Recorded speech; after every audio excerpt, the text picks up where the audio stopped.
Hi folks, Reverend Crystal Cox here. I'll talk to you a little bit today about angels. Now, I love Doreen Virtue's oracle cards, her tarot cards, her books. I'm going to read to you a little bit out of Doreen Virtue's book, Archangels, Ascended Masters, A Guide to Working and Healing with Divinities and Deities. Okay, got my oracle cards here. I'm just going to read whatever compels me to read. To switch my glasses, because you know, it's that point in my life. Alright. Coventina says United Kingdom. Coventina is a Celtic goddess who oversees the sprites and water nymphs. She's a goddess of rain, rivers, lakes, streams, ponds, oceans, and water-based creatures. Coventina loves the cattails and lily pads by the riverbanks. She heals those who swim in the water while invoking her. Coventina also helps with the growth of vegetation near beaches, rivers, lakes, lakefronts, and islands. Because of her relationship to water, Coventina can swim into psychic domains and help with inspiration, psychic abilities, dreams, and prophecies. She's also associated with purification and cleanliness, and you can call upon her for a spiritual baptism to relieve you of worries and judgments and to help you abstain from unhealthful and addictive substances. In ancient times, people would throw coins into a well associated with Coventina to request her assistance. This is believed to have been the original wishing well. Because of the bounty of coins, Coventina represents abundance in all ways. Legend also associated Coventina with flying fish, and today she can be invoked to fly in airplanes safely and fearlessly. Since Coventina is primarily considered a British divinity, although she helps out worldwide, well, I would hope so, you know, being spiritual, it was fitting that I talked with her while at ancient Stone Circle Temple, Stonehenge in southern England.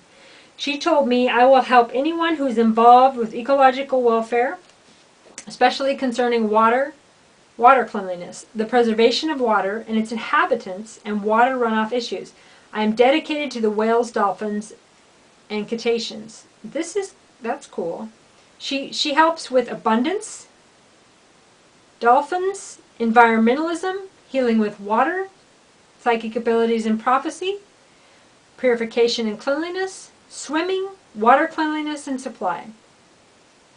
Invocation. Coventina works with us in our dreams. If we call to her before going to sleep, she'll bring the higher self of dolphins and whales alongside her. Together they will give you high-level messages that you may not remember the next morning, but information will be incorporated into your subconscious mind where it will help you with answers and guidance. So before you go to sleep, say to her, Coventina, I ask that you and your dolphin and whale companions enter my dreams tonight and take me above the third dimensional plane to the place of answers and wisdom. And then ask her whatever question it is that you want to be answered during the night. And then say, thank you for your help and support. Okay, so that is Angel Coventina. Let's see, that's in the chapter, because some of them are goddesses and some of them are angels. And that one just says Coventina. Okay, I wanted to read to you St. Teresa.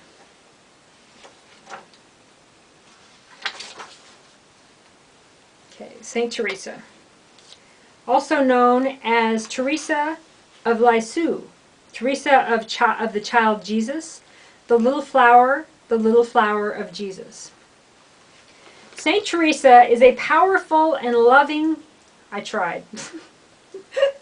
St. Teresa is a powerful and loving healing saint from France.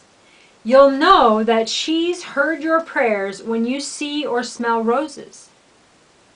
She was born in Therese Martin in 1873 and at age 15 became a nun at a Carmelite convent.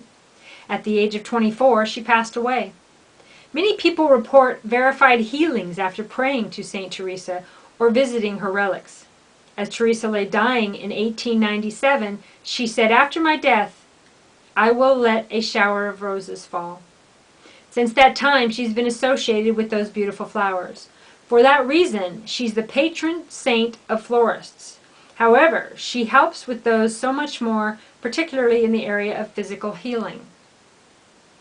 It's been said that she helped many aviators during World War II, so she's considered a patron saint of pilots, flight attendants, and air-based military personnel. Her autobiography, The Story of a Soul, Teresa discussed how simplicity and also trusting and loving God were the keys to living a happy and sacred life. She said that what matters in life is not great deeds, but great love. I first met St. Teresa when I was meditating in 1994.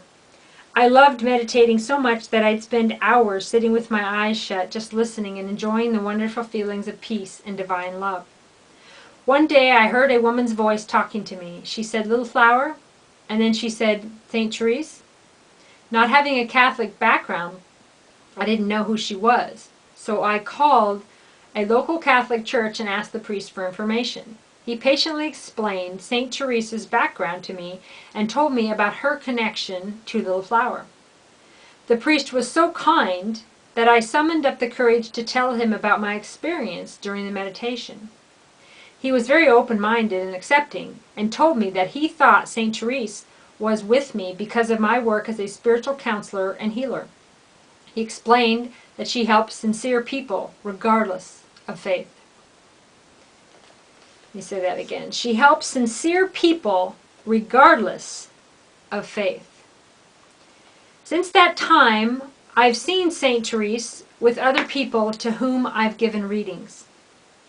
Sometimes she's with women who are named Therese or Teresa. It's wonderful to know that I still have her as a constant and steady companion and a guide as well.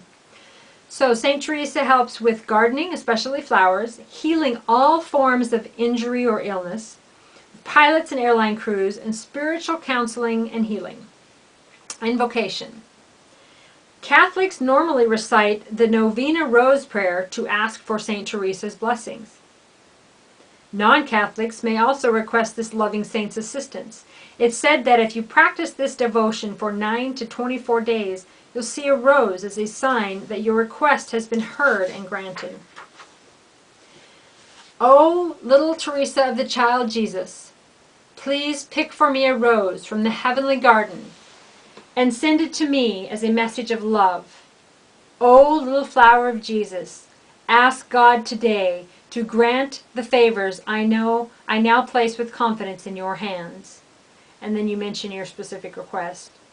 And then you say, St. Teresa, help me to always believe as you did in God's great love for me so that I might imitate your little way each day. Amen. So that was St. Teresa and Coventina.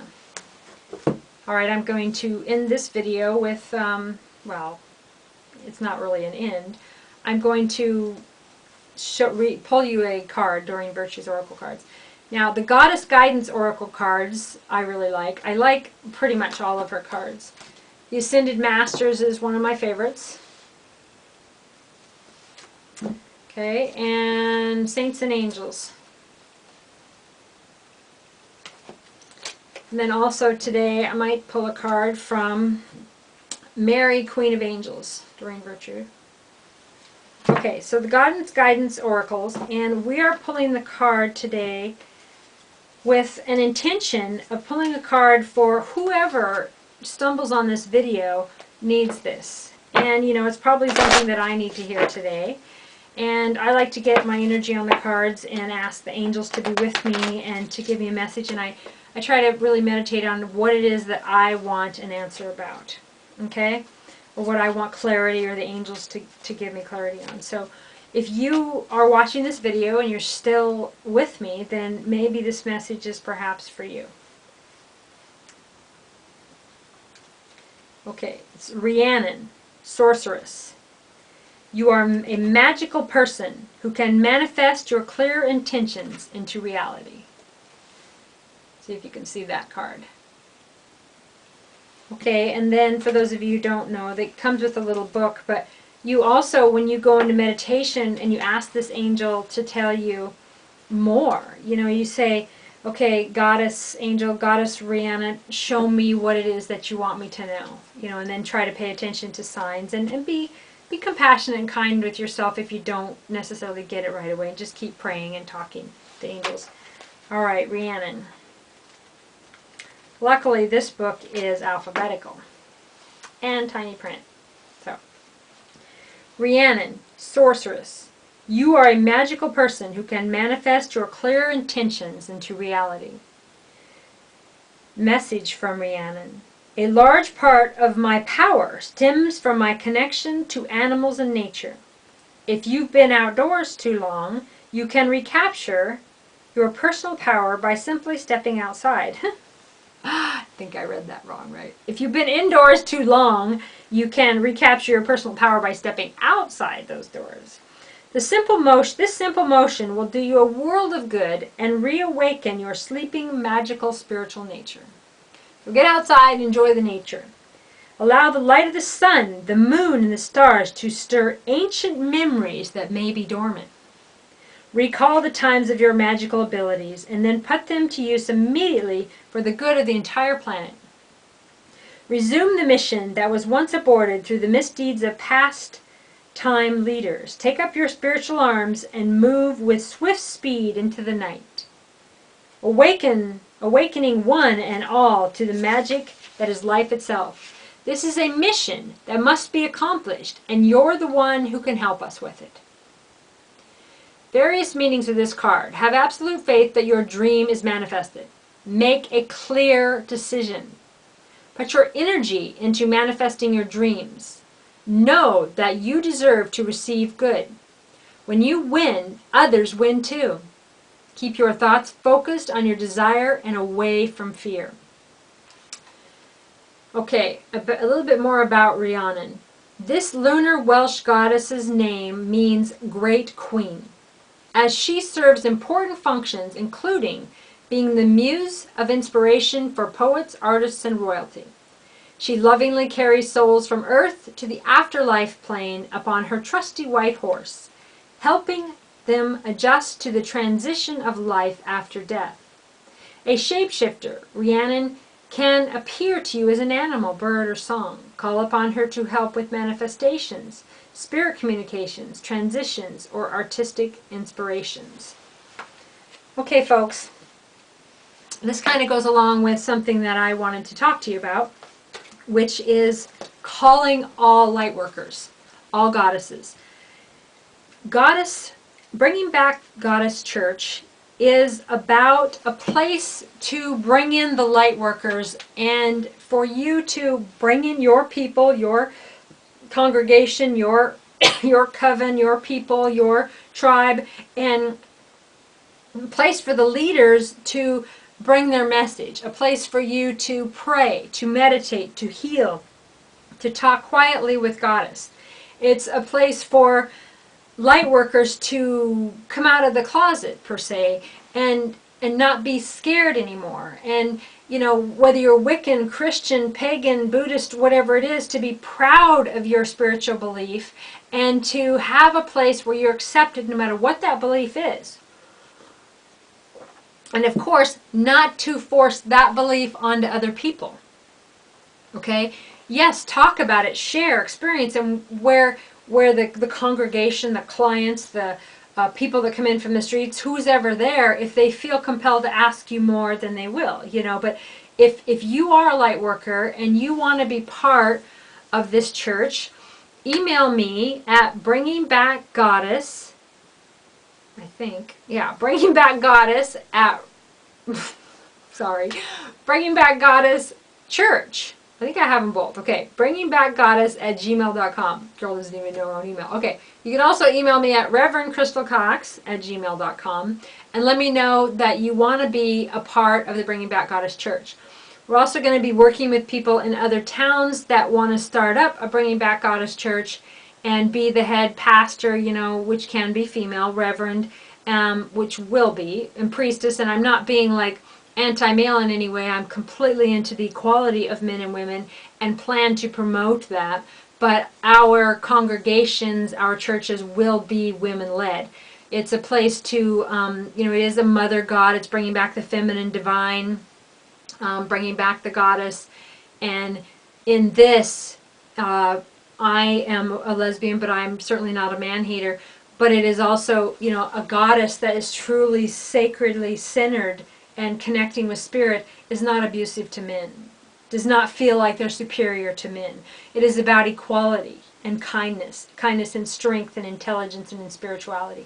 It's about family, the family unit. Whether you're a man and a woman, both white or in, different races, whether you're 2 men or 2 women, or you're a poly family, whatever you've chosen to be your family, we embrace you as a loving community, and that's what it's about, men and women. We just happen to be, we're just doing something different, and we're going to be, our congregations will be women-led.